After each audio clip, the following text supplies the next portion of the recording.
You ready to get into some serious stuff Oh, today? I'm ready. Lay it on me. Okay, strap in because we're going deep on Project 2025. This one's a doozy. It really is. Yeah? 922 pages Oh, wow. of what some are saying is the roadmap for a future Republican administration.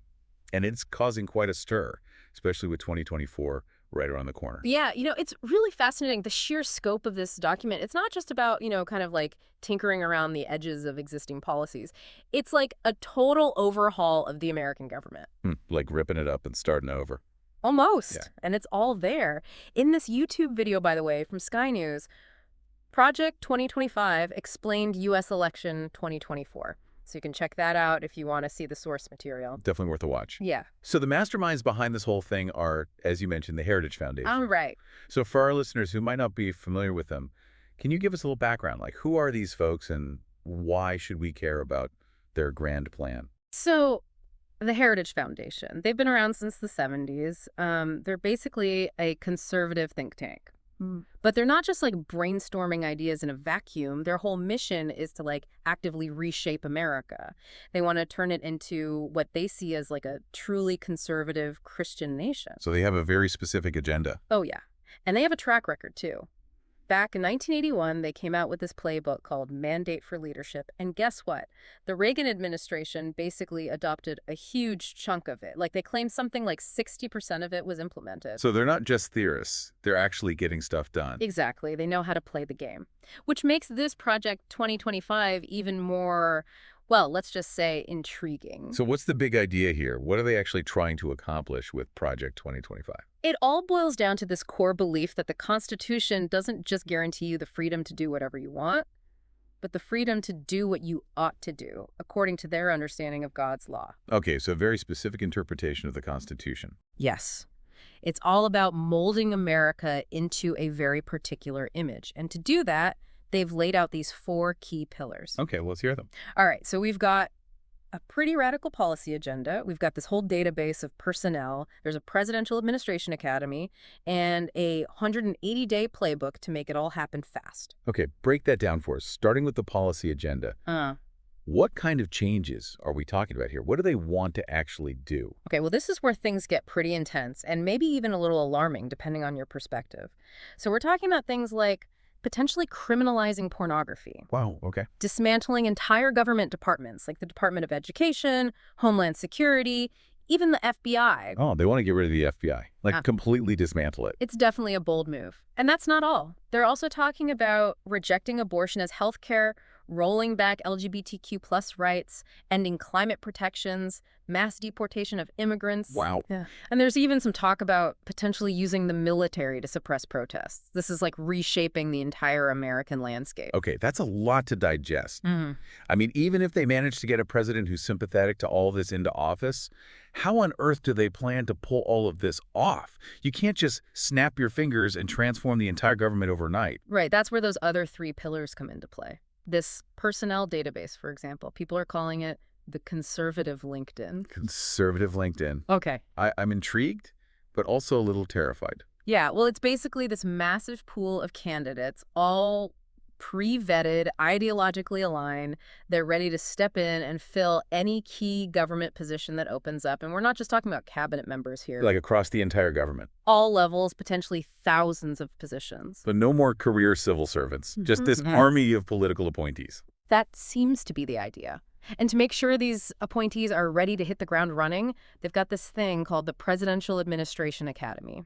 It's basically an online training program to make sure everyone's on the same page and ready to implement the agenda. Oh, wow. So it's like you get elected, and then bam, here's your army of ideologically pure soldiers. Pretty much. And then you've got the 180-day playbook, which lays out exactly how they're going to ram all these changes through as fast as possible. So they're not messing around. Not even a little bit. They want to get this done within the first 6 months of a new administration taking office. That's lightning fast. So I guess the big question is, how realistic is any of this? Can they actually pull off such a dramatic overhaul? That is the million-dollar question. You know it would face a ton of legal challenges, political pushback. It's not going to be easy. But there's one element of Project 2025 that makes me particularly nervous, and it could give them a real edge in achieving their goals. And that is? It's something called Schedule F. Oh, yeah, Schedule F. Remind me what that was all about. So in 2020, Trump signed this executive order. It was called Schedule F. It would allow him to fire tens of thousands of federal employees, career civil servants, like basically anyone he wanted. He could bypass all the existing protections and just replace them with whoever he wanted. Loyalists. So kind of like what we were just talking about. Exactly. He never actually got to implement it because he lost the election, but Well, Project 2025 wants to bring it back. reinstating Schedule F, it's one of their top priorities. And Trump himself has said that if he were to win another term, he'd immediately reissue it. So we've got the policy blueprint, they've got the personnel lined up and ready to go, and they've got a potential mechanism for clearing out anyone who stands in their way. It's a pretty potent combination. No wonder the Democrats are freaking out. Yeah, this has become like a central talking point for them in the 2024 election. They're painting a pretty stark picture of what America would look like under Project 2025, and they're spending a lot of money to get that message across. Which is interesting because Trump himself is claiming he's never even heard of Project 2025. I know, right? He says he hasn't even read it. Which is a little hard to believe considering how chummy he is with the Heritage Foundation. Yeah, there are photos of him flying on their private jet. He speaks at their events all the time. He's always praising them. It's like saying you've never heard of the Beatles while wearing a Strant Peppers jacket. But okay, let's put that aside for a minute.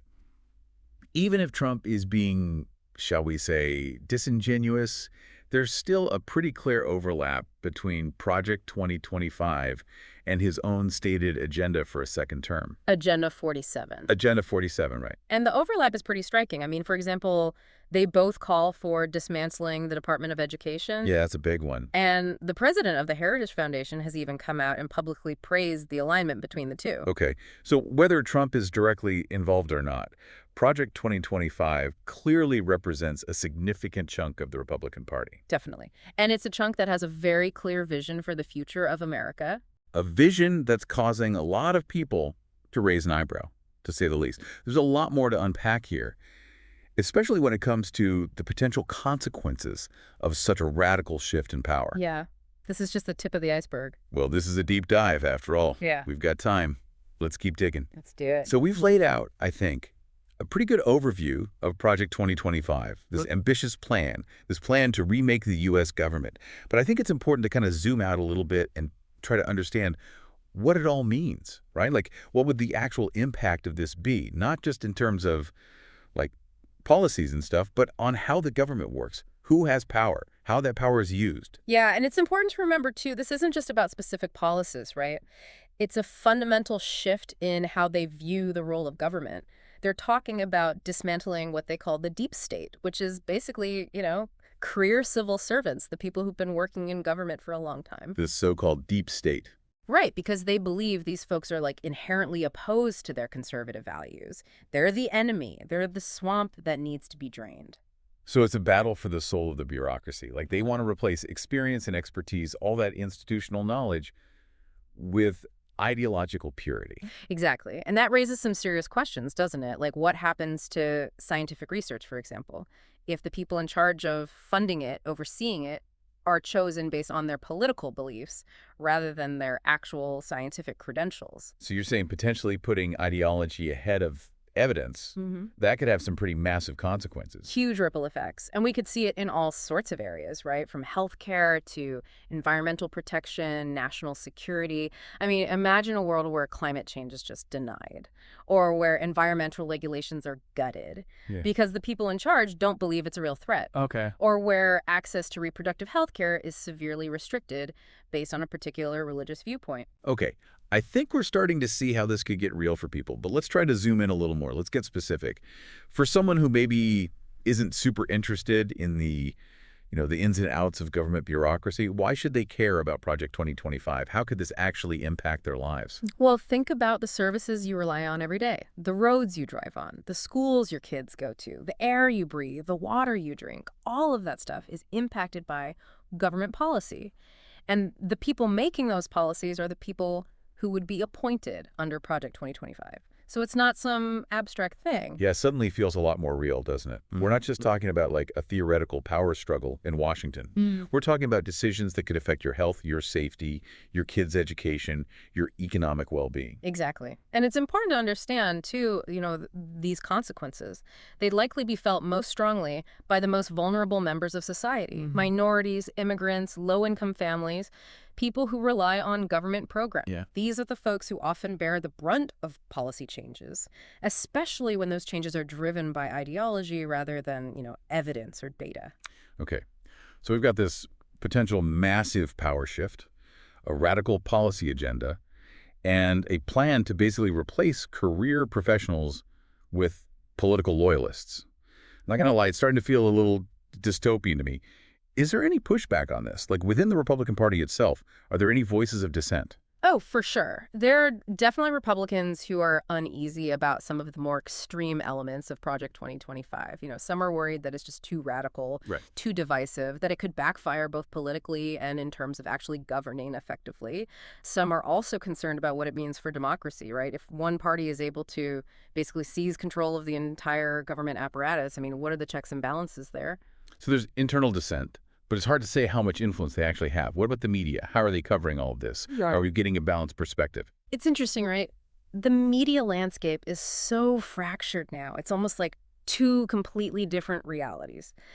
Conservative outlets, they tend to kind of downplay the concerns. They frame Project 2025 as this common sense approach to streamline the government, reduce bureaucracy. Yeah. They talk a lot about the threat of the deep state and the need to drain the swamp. It's very much echoing Trump's rhetoric. And then on the other side, you've got the more liberal media outlets who are basically sounding the alarm. They're saying this is a dangerous authoritarian power grab, like full-blown panic mode. Pretty much. And so you end up with these two completely different narratives competing for attention.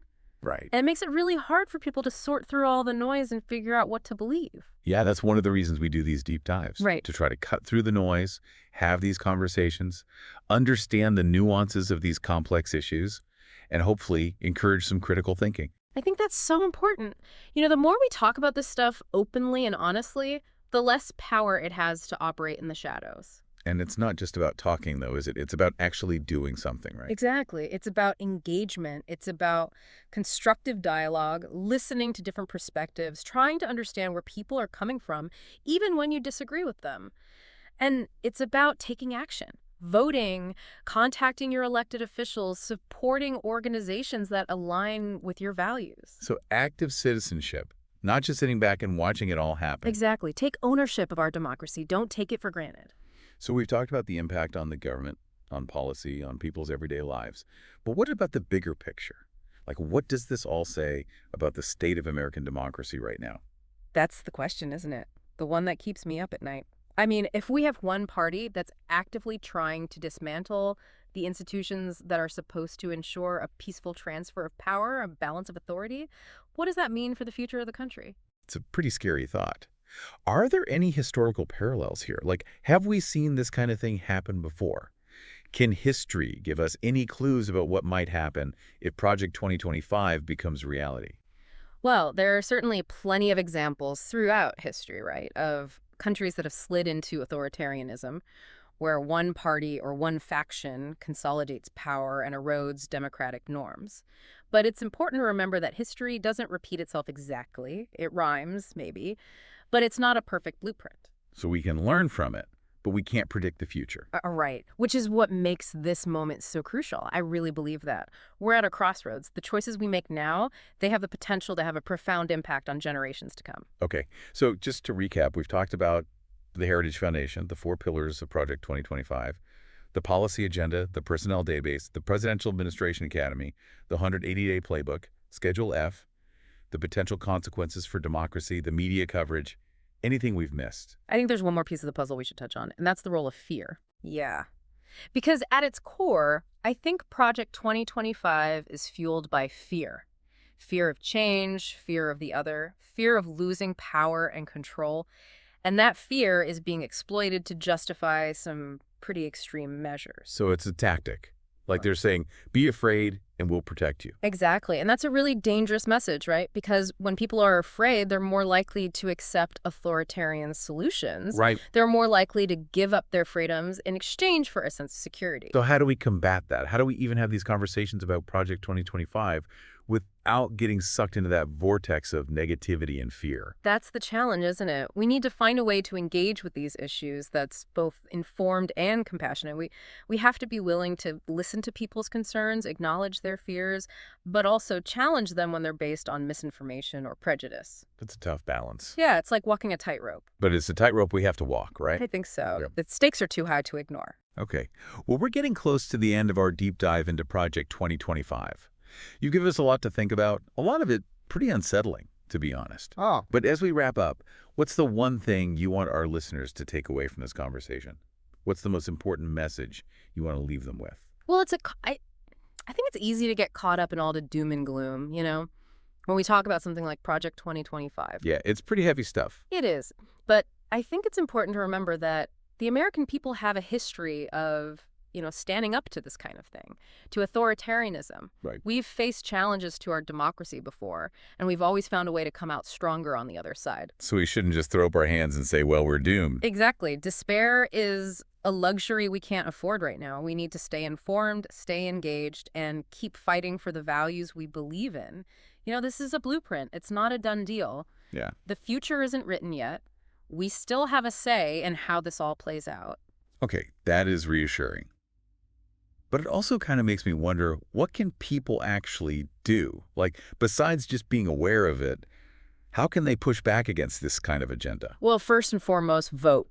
Right. Make sure you're registered and make your voice heard. Elections have consequences. And this is like a textbook example of why your vote matters. But it's not enough to just vote. Okay, so what else? What else can people do? Get involved, right? In local politics. Go to town hall meetings. Contact your elected officials. Yeah. Let them know where you stand on these issues. Support organizations that are working to protect our democracy, to protect our institutions. Volunteer your time. Donate to causes you believe in. There are so many ways to make a difference. So be an active citizen, not just a passive observer. Exactly. Take ownership of your democracy. Don't take it for granted. And I guess that includes having those tough conversations, right? Yes. With friends, with family members who maybe see things differently than you do. Absolutely. We can't just retreat into our echo chambers and demonize anyone who disagrees with us. We need to be willing to have those conversations, even when they're uncomfortable. And let's be real, those conversations can be really tough, especially these days. Oh, for sure. But here's the thing. I think the key is to listen more than you speak. Yep. Really try to understand where the other person is coming from, even if you don't agree with them. Right. Focus on things you can agree on, like shared values. And don't be afraid to push back on misinformation or prejudice, when you see it. Yeah. Remember, facts matter. Truth matters. Okay, so informed engagement, active citizenship, constructive dialogue. Those are the keys to defending democracy against something like Project 2025. I think so. And never underestimate the power of hope. Hope. Even in the darkest of times, hope is what keeps us going. It's what inspires us to keep fighting for a better future. That's a great note to end on. There you have it, folks. Project 2025. A bold, and some might say controversial, plan to reshape American governance. Whether it actually becomes a reality, well, that remains to be seen. Right. But it definitely raises some crucial questions about where we're headed as a country and what the future holds for our democracy. This deep dive has only scratched the surface, really. Yeah. So we encourage you to keep digging, check out the full document, read what people are saying about it. It's a fascinating moment in American politics. And understanding these issues, I think, is more important now than ever. Well, thank you so much for joining us for this deep dive. And to all our listeners out there, stay informed, stay engaged, and stay hopeful.